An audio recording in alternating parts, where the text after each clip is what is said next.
another Bible study that we get to have together. And we're just going to continue our study on biblical characters. And what I really appreciate about this kind of study is just learning the background, right? We know a lot of stuff about Moses, but it really, in my 26 years of being a part of the church, basically, I've known the specifics about Moses, and, a lot that I was taught in class growing up, but honestly, when I dove deep into his background, like a lot that we talked about last week, I learned a few things. And so, when we talked about the background of Moses last week, what are some things that we discussed? First of all, we have to go with the birth, right? And what really, when it comes to the background, we are talking about mainly a lot of lessons that we can learn about Moses, and kind of that background explains a lot about the process, right? When you see the way that he grew up and the way that he dealt with things before he, led the Israelites out of Egypt, you saw the type of qualities that he was starting to inherit. And that shows you God's process along the way too, right? Because we talked about how God had to pick a leader. And what kind of qualities did that leader have to show leading the Israelites out of Egypt that we discussed? Faithfulness, right? He had to have somebody who was faithful unto him, who he knew was going to strive to do whatever God said. What else did we talk about? What kind of, qualities does a leader have, especially this one right here, because this is one of the most important things that we discussed in the Bible up to this point.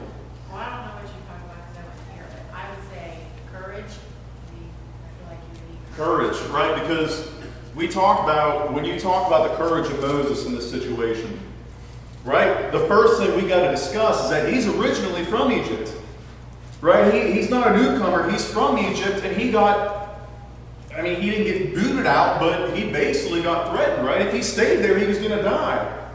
Because what did he do to that Egyptian? He killed him. Why did he kill him?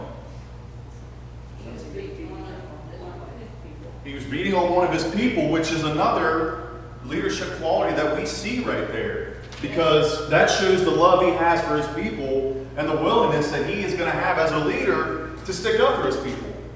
That's another thing that God needed in order for them to be successful in escaping Egypt. Right? So the more that you learn about Moses, the more you learn about the process of getting them out of there and why God chose him. So we discussed, the new king with the slaves of Israel. Moses flees. Moses starts a family and then appointed to lead Israel out of Egypt in Exodus 3. And then we kind of ended on this. The last week we kind of started, so we dug a lot into the background, right? The start of Moses' life and what happened throughout that in order for God to choose him. So then we start seeing some of the qualities that we can learn, that we as Christians can learn from Moses. We talked about zeal. So what is zeal exactly? Passion. Right? And that's when he showed, and in that Exodus chapter 11 that we read, we saw it was the scene of the plagues. Right? And so they were trying to get, what was Pharaoh doing right now? Why did these plagues even come about? He wouldn't let him go, and he was being stubborn. Right? He wasn't gonna lose this battle. Well, actually, didn't God harden his heart? And we do see that at the end of Exodus, and I believe it was actually verse 10 of that, in the end of that scripture of Exodus chapter 11, God did harden his heart. And why do you think that would be? Right, he's going to prove a point. And not only that, do you think some of that was to, what is that proving a point with Moses as well?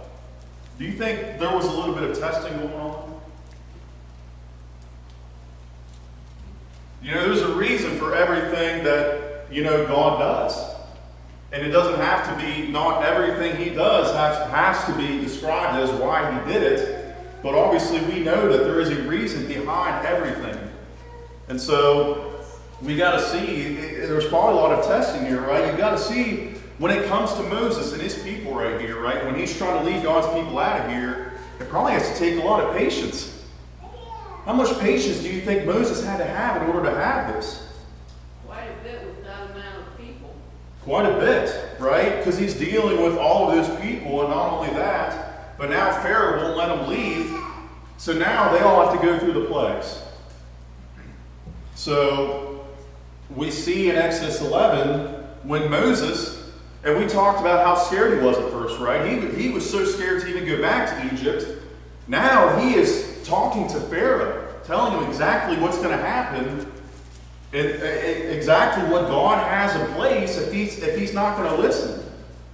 Right? So now he goes from scared going into Egypt to now he's talking to the ruler of Egypt. And he's letting him know, hey, this is what is exactly about to happen here. You better let us leave. So we see quite a change right there.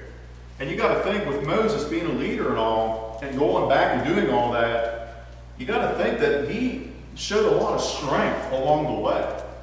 Right? He grew so much when we see the scene from being scared to the scene of him directly talking to the ruler like that. Pharaoh's biggest problem in Exodus 5, chapter 5, verse 2, it says, he said something like, I'm going to paraphrase this. He said, who's God that I should listen to him and let these people go? He was a very prideful person, you know. And when the children of Israel, you know, they went out, and he thought about it, and then he decided, I'm going to go get them back. That was his downfall. Right, and you see so many, which he had so many downfalls, which ultimately led to his death. And there's so many lessons we can learn from the way the Pharaoh acted in all of this. But when you have to question saying, who is the Lord, right? What that shows right there that he thought he was above everything else, right? And you have to see there has to be some intimidation here with Pharaoh to go there. But not only that would be angry, right? Wouldn't that anger us as God's children to hear somebody say to us, now, you know, who does this person think he is, right? Who is this God? You know, that has to, you know, that would blow me up a little bit. So you got to think this is exactly who, and that's what I'm reading right now is Exodus 5 and verse 2 that you just mentioned. When you look at this verse and you look at the way Pharaoh said it, it really shows you who Moses is dealing with. And that, like I said, we talked about patience earlier. A lot of this he has to be patient in this. He has to, as we say, trust the process. And is it going to happen overnight? No. It didn't happen overnight. He had to lead an entire group of people out of Egypt. It wasn't easy. But as we see later on, he did it. So the next thing I want to talk about, this is, so the last thing we ended on last week was zeal. Now let's go to love. And when you talk about love here, Moses shows a lot of traits of this. And is it always easy to love? Is it always easy? No.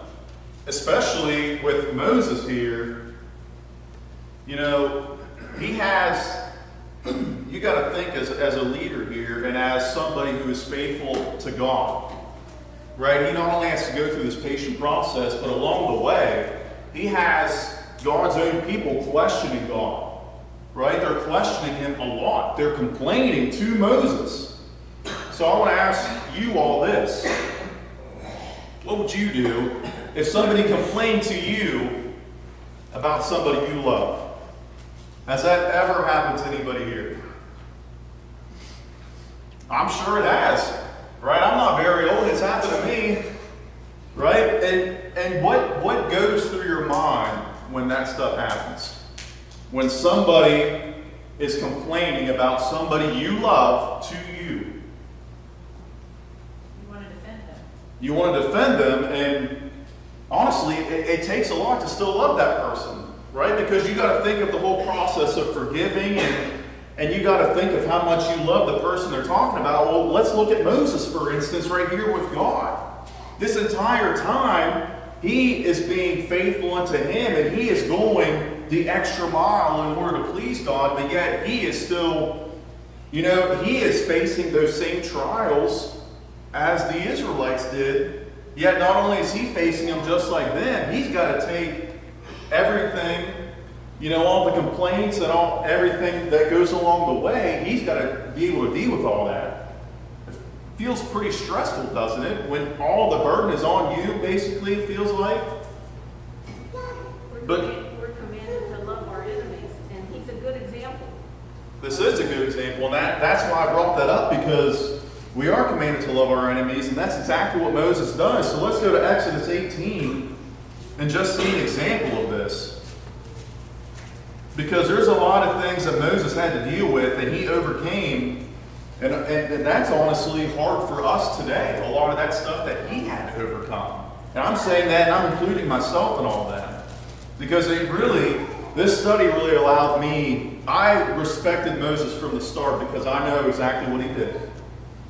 But the more I sat down and read about Moses, the more I came to respect him and what he had to deal with and conquer and accomplish. So Exodus 18, verse 13 through 16. It says, the next day, Moses sat to judge the people, and the people stood around Moses from morning till evening. When Moses' father-in-law saw all that he was doing for the people, he said, what is this that you are doing for the people? Why do you sit alone? And all the people stand around you from morning till evening. And Moses said to his father-in-law, because the people come to me to inquire of God. What's Moses doing here? Sounds like he's teaching.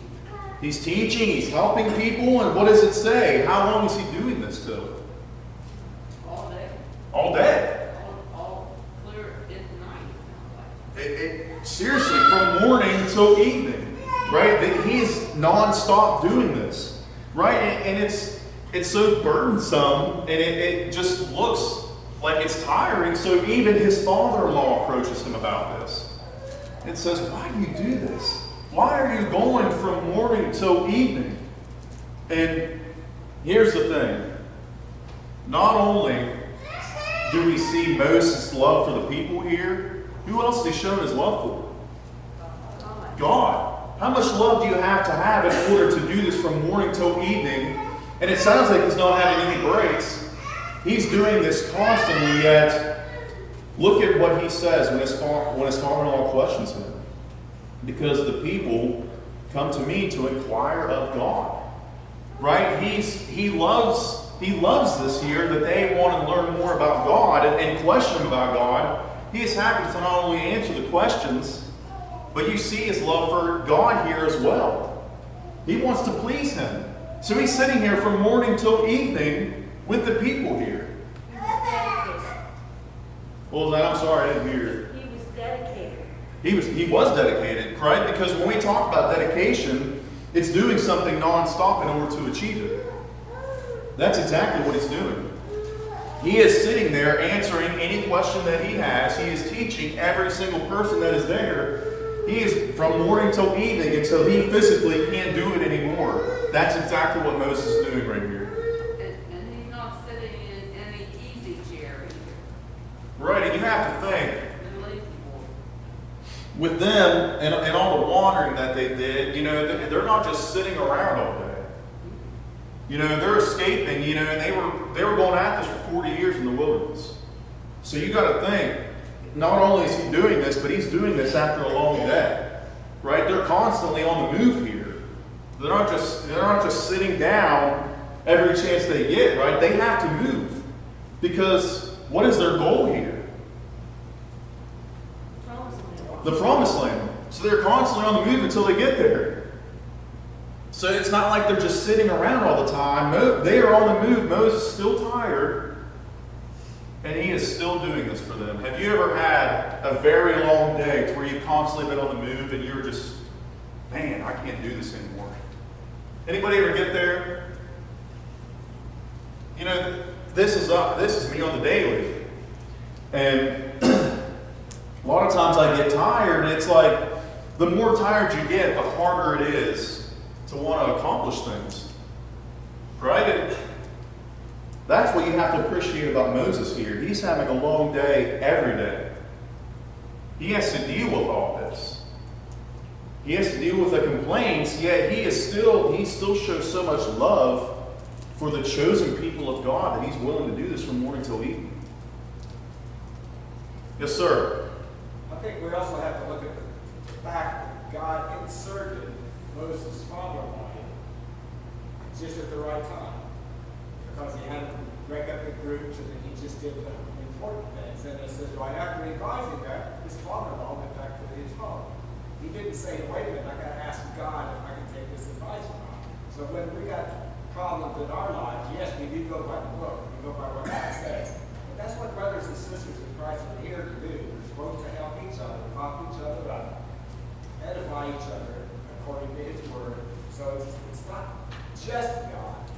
It's brothers and faithful brothers and sisters in Christ. Why did we have elders in the church to guide us, to lead us through? Yeah, that's when you talk about that, and you got to think, right? You know, his father-in-law's not showing any ill will right here. He just sees how tiring this is. So Moses, you know, and you say everything happens for a reason, right? We just talked about that. When it comes to God and his process of this happening with them and even us today, there's a reason for everything that happens. And there was a reason for all of this here. And maybe when you think about the insert of his father-in-law here, maybe his father-in-law needed to hear it. Maybe that helped him along the way as well, just hearing what Moses' reply was. Right? You can learn a lot just by talking to somebody when they show love for something. You know, has it ever changed your mind about something when you find how much passion and love there is that somebody puts into a certain something? You got to think Moses is showing that same passion here, trying to help his brothers and sisters in Christ. You know, and that's how much love he has right here. So that kind of teaches us about the love that we can show today. Right? I gave this example the other day. My siblings can get on my nerves a lot. And I'm sure a lot of people in this room are in the same boat. Right? You've had people that you love get on your nerves. And that's what these people are constantly doing to Moses. Right? Because they have to go to him. He's the leader in all of this. Yet he loved them so much that he was willing to help. And that's the same thing with me, with my brothers and sisters, you know, in my house growing up. I loved them so much that even if they did complain to me about something, I was always there wanting to help. So that, like you said, we should be the same way toward our brothers and sisters in Christ. Any other thoughts? And Moses couldn't get away from it. Like, we can go into our room and close the door, put a chair up and just keep our siblings out. Yeah, Moses didn't have that mental health day. No. You know, that mental health time that we talk about sometimes. You know, he was constantly on the go dealing with everything. Right? And when you see, and no political things, but have you ever seen a president from the start of the presidency until the end, how much different they look? You know, I've seen, I saw a picture once of Obama when he first started. He had all black hair. When he was finished, just in an 8-year span, you know, he looked like he aged about 25 years. Why? Because being a leader like that has a lot of things that you have to deal with. Now think of Moses. This wasn't just 8 years here. How long was this? 40. He was with them, and he was with them until they went in, and he didn't even get to go in, right? And we'll talk about that later. But we talk about the 40. He was with them 40 years and had to deal with this. There was no grace. And that's also what you have to respect about Moses and his love. And not only that, but his trust and faithfulness, as we talked about earlier, for God. That's a long 40 years there. Was it easy? We think about 40 years, that's a long time. Now think about them wandering, and not only wandering, but all the times that they were hungry, everything that they had to deal with. Moses had to deal with it as well, but on top of that had to deal with their complaining. That is a lot. Yet Moses had so much love that he was willing to keep going. So let's go to Numbers chapter 12. Let's see another example of this. Numbers chapter 12.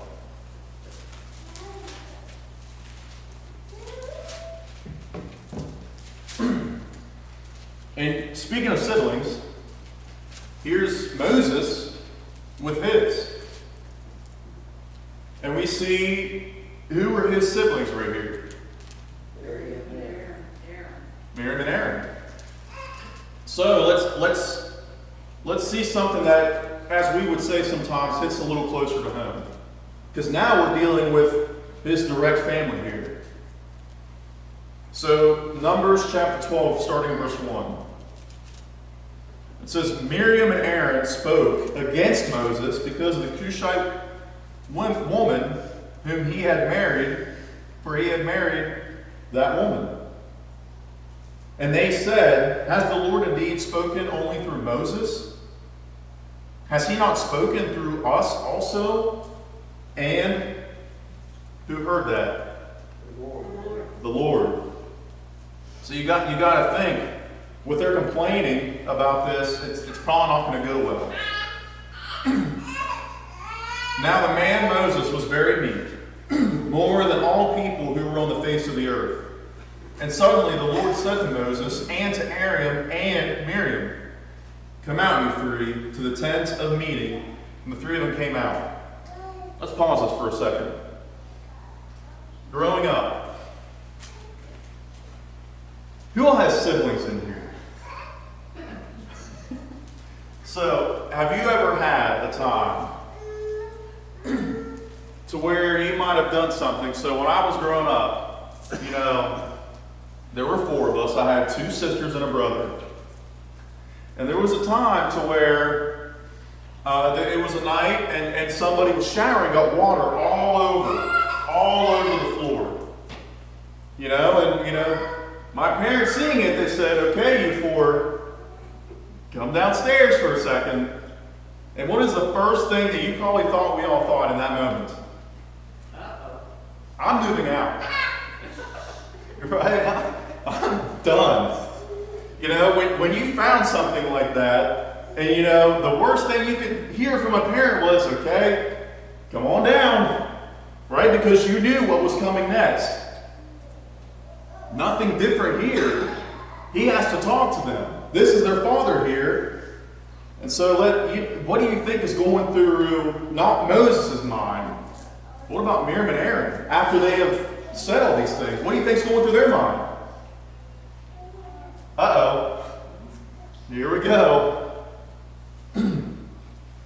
So verse 5, and the Lord came down in a pillar of cloud and stood at the entrance of the tent and called Aaron and Miriam, and they both came forward. So they have to know here what's going on. They have to know there has to be a punishment involved. They were the only 2 talking here, and now they're the ones being brought forward in this. So you have to think there's a little bit of, nervousness going on. And he said, hear my words. If there is a prophet among you, I, the Lord, make myself known to him in a vision. I speak with him in a dream. Not so with my servant Moses. He is faithful in all my house. With him I speak mouth to mouth, clearly, and not in riddles. And he beholds the form of the Lord. Why then were you not afraid to speak against my servant Moses? And the anger of the Lord was kindled against them, and he departed. When the cloud removed from over the tent, behold, Miriam was leprous like snow.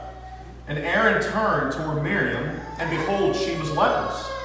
And Aaron said to Moses, O my Lord, do not punish us, because we have done foolishly and have sinned. Let her not be as one dead, whose flesh is half eaten away when he comes out of his mother's womb. And Moses cried to the Lord, O God, please heal her, please. So you see, there's consequences to these actions. And it kind of goes along with the lesson that was just preached Sunday night, right? We talked about, talking about others. That's exactly what happened here. God was disappointed, right? He was very upset with the scene that was going on here with Miriam and Aaron toward Moses. And so what did he say? What did he say about Moses? He's the man. He's his prophet. Right, he's talking about how faithful he is, and not only that, but he's asking him, why were you not so afraid to speak ill of him? So let me ask you this before we move on. Do you think that that same thing applies to us, talking about somebody else? No matter who it is? Because you got to think about it, we're all children of God here. And so you see the scene right here. Yes, they're siblings, just like us with everybody else in this world, as his children. Yet look how upset he is in this scenario because of what they said, and showed that there are consequences, which can be the same said to us today. There are consequences if we speak ill of somebody else, and we see a perfect example right here of the way God feels about it. So when we look at this, you got to think about Moses here. How stressful a situation do you think this is for Moses? But yet he rushes to her rescue. Right, he's the first one there to plead to God. And you got to think, with that kind of love right there, Moses knows what was said, right? And they not only said it to him, but he had to get it repeated by the Lord after it was done. So Moses knows what's going on here. Yet he is still the first one there to plead with God in verse 13, to ask him to heal her. How easy would that be for us?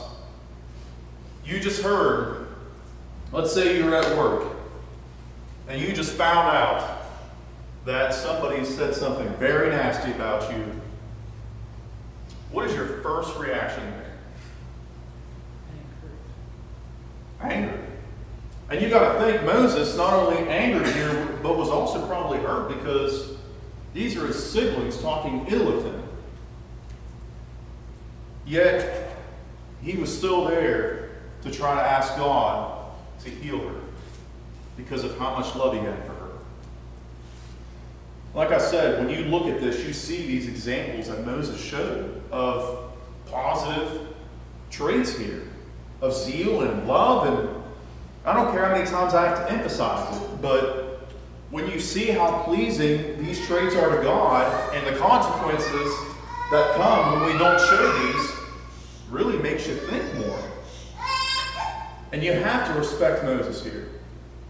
You know, reading this whole scene right here, he is hurt, and he's even, and that's what I appreciate here about Moses.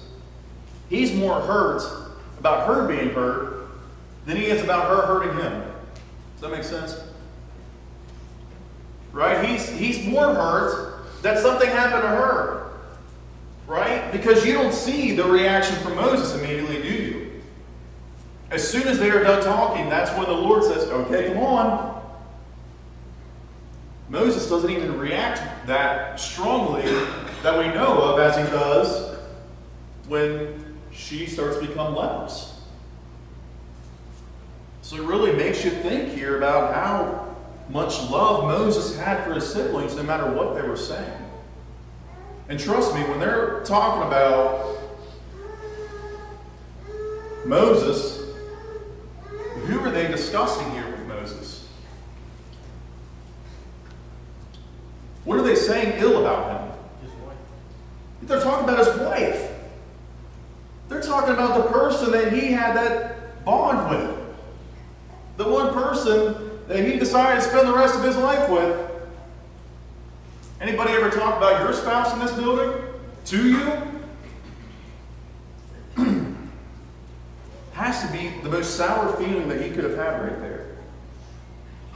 So that's just a lesson that we can take from Moses, and we see the same thing in Exodus chapter 40, verse 16. Before we move on, do we have any other comments on that before we go to the next trait that Moses showed? Anything anybody wants to say or possibly ask?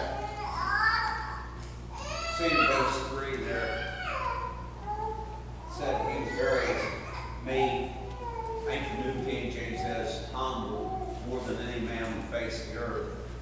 And humility will let a person comply with God's word a lot easier.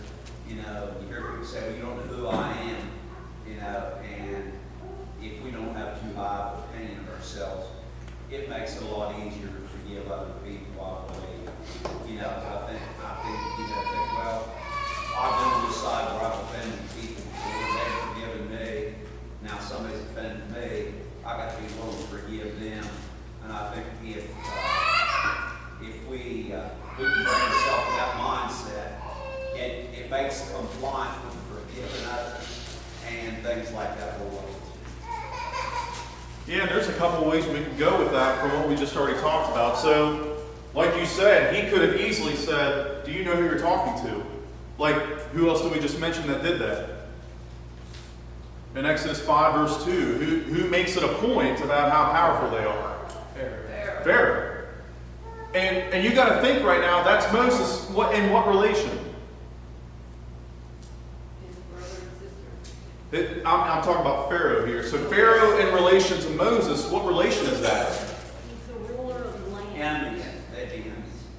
So he is his step-grandson. And maybe I should have made that clear. But you see, technically they're family, yet you see a complete 180 in both of their reactions to these situations. Now, when you talk about the humility of Moses here, and you see this example, didn't he just prove God right after this happened? Right? So God makes it a point to tell them about how humble Moses is. Because you're right. Another word for that is talking about humility, and that's actually what we're going to talk about later. But when you think about that, he not only mentioned that about Moses, but Moses proves his point immediately after. And like you said, it made it easier for him to forgive. Because he could have easily said, God hand chose me. God chose me to lead you out of here, and that's who you're speaking to? That's what you're going to say about me?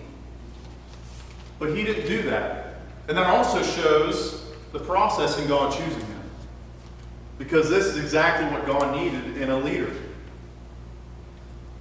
So, there's a lot of different ways you can go with his humility there, but that's what you have to appreciate more about this text is that he just proved God right in that scenario. And so how proud do you think God was in that moment as well? Seeing how Moses reacted to that, because Moses could have reacted the other way. Right? He could have said, how dare you do that to my sister? But he pleaded with them. Because he knew that her actions had consequences, and he was still there to love her and ask God to heal her. You think about, too, the fervent, effectual prayer of a righteous man availeth much. One occasion, God will destroy all the Israelites and start over again. But Moses, went to God and supplicated on their behalf. And God considered that there was 23,000 died in one day. He was basically going to eradicate the Jewish people and start over. But somebody with the power that had that effectual, fervent prayer and his righteous, all these things combined, he had God's ear. Right. And I don't want to say too much about that because I'm actually going to talk about that later, but you're right. You're right. And there's a lot of times that when you talk about God and his decision making here, right, there is almost a time that he started over. And Moses had to ask him. He had to plead with him there too. There's multiple times where Moses had to apologize on behalf of the people. And that had to take a while. Because you got to think, when he is so faithful to God, what is he also? He also fears him. Because he knows exactly what God is capable of here. And you have to think Moses here too, and that comes with the humility aspect and the love aspect. These people who are constantly complaining about him, yet he keeps over and over again pleading, God, please, please. And have you ever done that to a sibling as well? Have you ever had to apologize to your parents about your siblings? Yes, many times I've had to, right? But, I mean, all jokes aside, he had to keep pleading here, and me, I'd be nervous to do that. You know, after the second time, you know, you have to see the error in their ways of how many times they had to mess up here. In order for Moses, for God to start over again. You know, these people, this was a long process.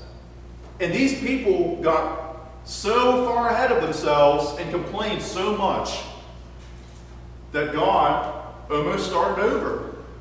And then what happens next? What happens is immediately after that conversation? What does Moses find? The golden calf, is that what you're talking about? Yeah, the golden calf. Immediately after he pleads, please do not do this, we'll figure this out, he sees the golden calf. So, And that showed the difference between his brother and him, because Aaron let the people persuade him, or Moses would have stood true. And then in verse 8, God tells them, especially Moses is by saying, I speak to him mouth to mouth. I don't come to him in a vision or maybe give him a dream. I speak to him mouth to mouth as man to man equal. And that's saying something. right? Always gets me. We still have a good bit more to talk about. I appreciate everybody and everything that you've said. This has been a great discussion. I feel like just me alone, I've learned so much more about Moses' process, and I'm sure I'm not the only one. So I appreciate everybody and your comments, and Lord willing, we'll pick up here next Wednesday.